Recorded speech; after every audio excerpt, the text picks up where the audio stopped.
E chegou a hora da entrevista do dia com a Denise Campos de Toledo. E eu converso agora com o Fernando Capano, que é mestre em Direito Político e doutor em Direito do Estado. Vamos falar de criminalidade, violência policial e a portaria anunciada hoje pelo governo para as polícias de modo geral. Doutor Fernando Capano, boa noite, obrigada pela presença. Eu é que agradeço. Muito boa noite, estou aqui à disposição. Bom, tivemos a coincidência da divulgação hoje da portaria, mas antes disso, eu gostaria de saber, até pela sua experiência como especialista em segurança pública, como é que o senhor tem visto os casos sucessivos de violência policial, especialmente aqui em São Paulo. Nós temos casos também de envolvimento com polícia, com crime organizado. O caso Gritzberg mostrou exatamente isso. Houve prisões nesta semana e houve um aumento da letalidade policial significativo no ano passado. Não foi só em São Paulo, mas como é que o senhor avalia essa situação?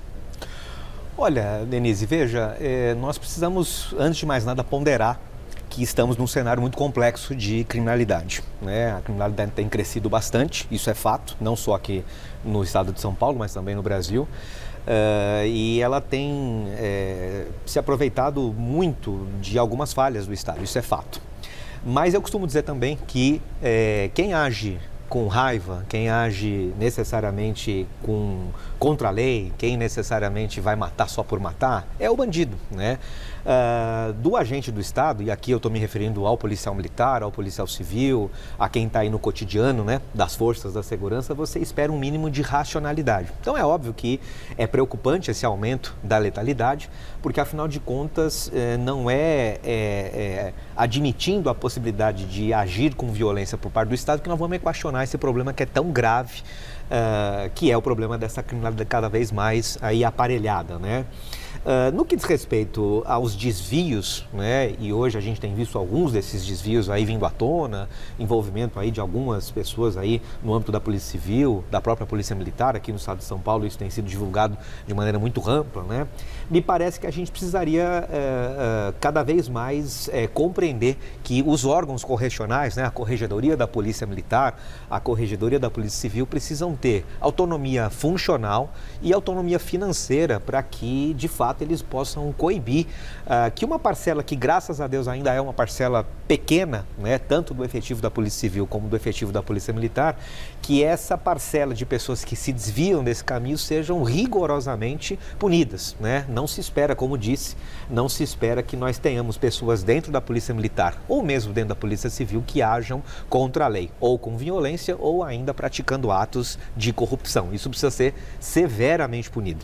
Na verdade, acaba levando uma situação de insegurança para a população e não de segurança quando você tem uma abordagem policial, dado o número de casos, envolvendo pessoas inocentes.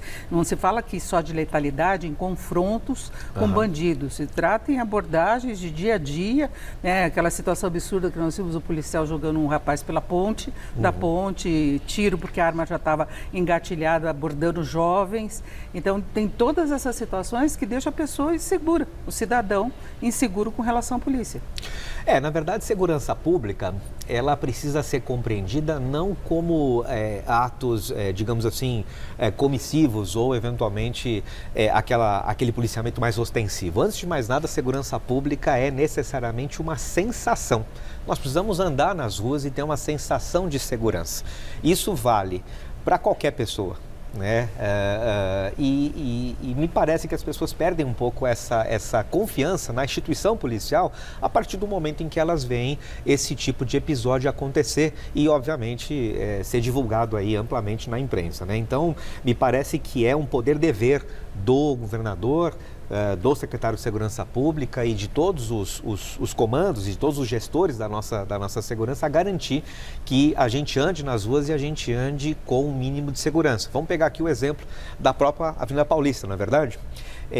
Veja, nós não precisamos de policiais abordando pessoas no cotidiano, a meu juízo, ali com muita frequência. Nós precisamos apenas e tão somente, Denise, é tão elementar isso, nós precisamos apenas e tão somente de ver o policial na rua. Ver o policial na rua já deveria trazer para nós uma sensação de segurança, de modo a coibir até mesmo a intenção daqueles que estão, eventualmente, aqui transitando na Avenida Paulista, de furtar um celular, de eventualmente anunciar um roubo e tudo mais. Então, esse pressuposto de presença da Polícia Militar, de presença da Polícia Civil, é fundamental para que nós construamos uma segurança pública a rigor, centrada no que nós chamamos de dignidade da pessoa humana. Isso é fundamental. Agora, enquanto a portaria que foi anunciada hoje pelo governo, que tem como objetivo exatamente tentar reduzir os casos de letalidade pelo uso de armas de fogo, então está restringindo muito a utilização dessas armas, desde que os estados, eles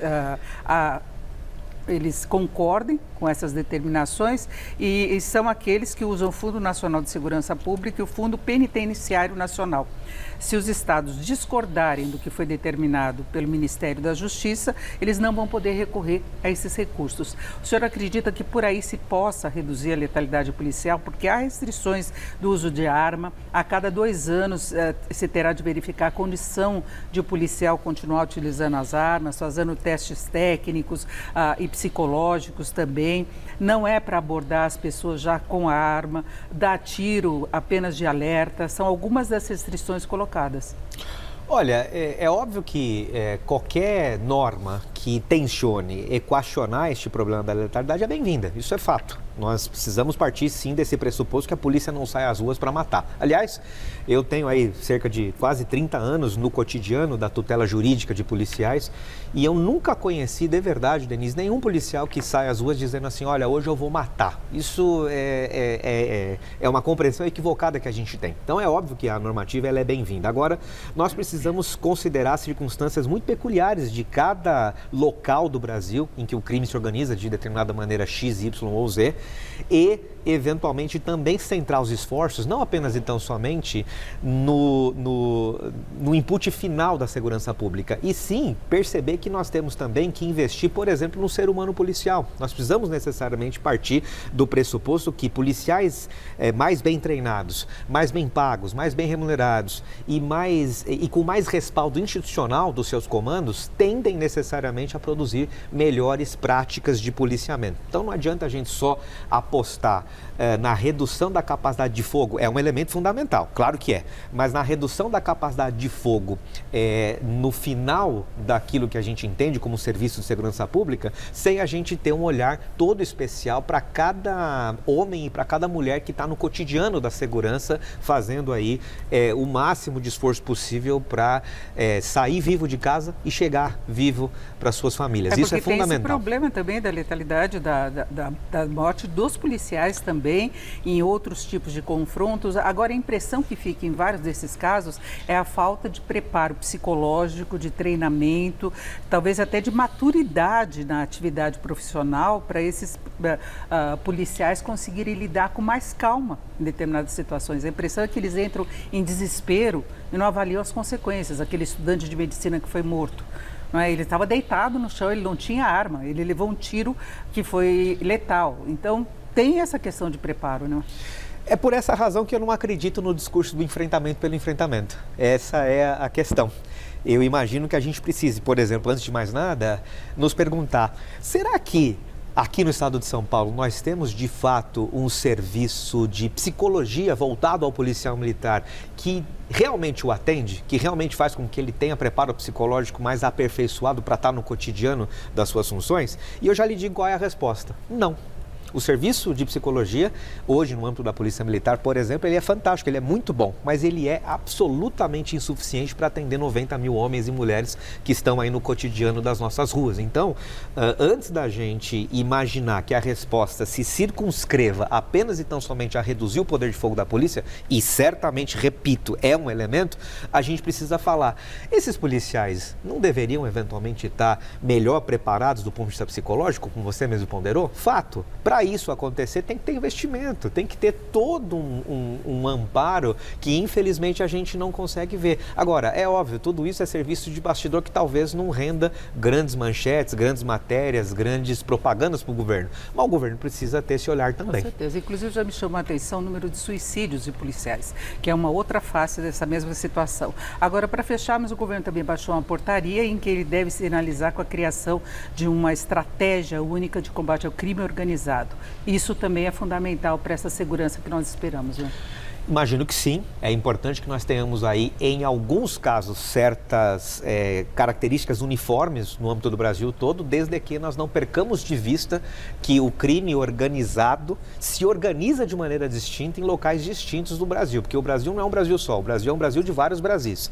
Se os nossos gestores da segurança pensarem a partir dessa premissa, a normativa é bem-vinda nesse aspecto. Porque nós temos as facções avançando em várias localidades, do norte, nordeste, tem a área da Amazônia, que também tem relação com garimpos, então você vai vendo as várias formas de atuação, e no Rio de Janeiro e outros estados também tem a questão das milícias. Certamente. Não é só o crime organizado por parte de facções. Não. O problema é muito mais complexo do que a gente imagina e é por isso que a gente precisa de soluções multifacetadas e multidisciplinares. Ninguém tem a bala de prata para resolver o problema da segurança. Nós vamos precisar trabalhar em âmbito federal, em âmbito estadual e até mesmo em âmbito municipal para a gente poder equacionar o problema da melhor maneira possível a curto e a médio prazo. Você falou muito disso nas eleições, a população cobrava, era uma das questões colocadas nas eleições municipais e por enquanto nós não estamos vendo grandes resultados, né? É verdade, né? Quisera eu que o nosso problema fosse como era na década de 90 ainda, o grande problema brasileiro era a inflação. Continua sendo um problema, mas hoje de cada 8 ou 9 pessoas entre 10 se perguntado, o problema é a segurança. A gente precisa realmente ter essa preocupação e essa ponderação. Eu agradeço muito a presença do Fernando Capano, que é mestre em Direito Político e doutor em Direito do Estado e especialista em segurança. Muito obrigado, uma boa noite. Eu é que agradeço, Denise. Boa noite para todos. Com vocês.